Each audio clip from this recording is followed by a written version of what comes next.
যদি তোমার চোখের সামনে কোনো সুইমিং পুল থাকে তাহলে কখনোই হুট করে সেখানে ঝাঁপ দিও না।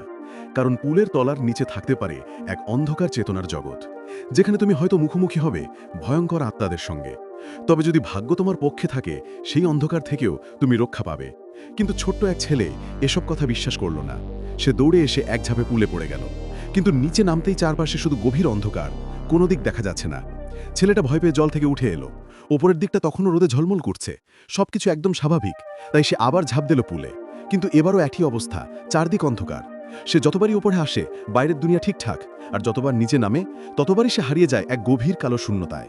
শেষে সে ঠিক করলো, যে করেই হোক আজ আমি তলাটা দেখে আসব। সে গভীরে নামতে শুরু করলো, কিন্তু পুলটার যেন কোনো শেষই নেই। ঠিক তখনই সে দূরে কিছু একটা দেখতে পেল। মনে হলো যেন কিছু একটা নড়ছে। সে ধীরে ধীরে সেদিকে সাঁতার কাটতে লাগলো। আর তখনই ঘটল ভয়ঙ্কর দৃশ্যটা।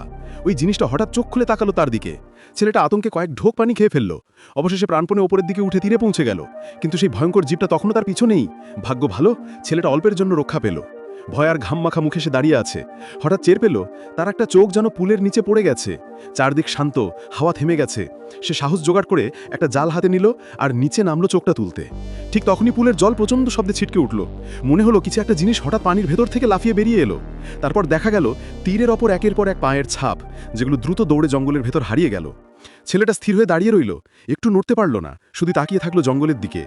হঠাৎ এক অদৃশ্য শক্তি তাকে ধাক্কা মেরে আবার পুলের মধ্যে ফেলে দিল। সে যতই ওপরে উঠতে চায়, জল তাকে ততই নিচে টেনে নিচ্ছে।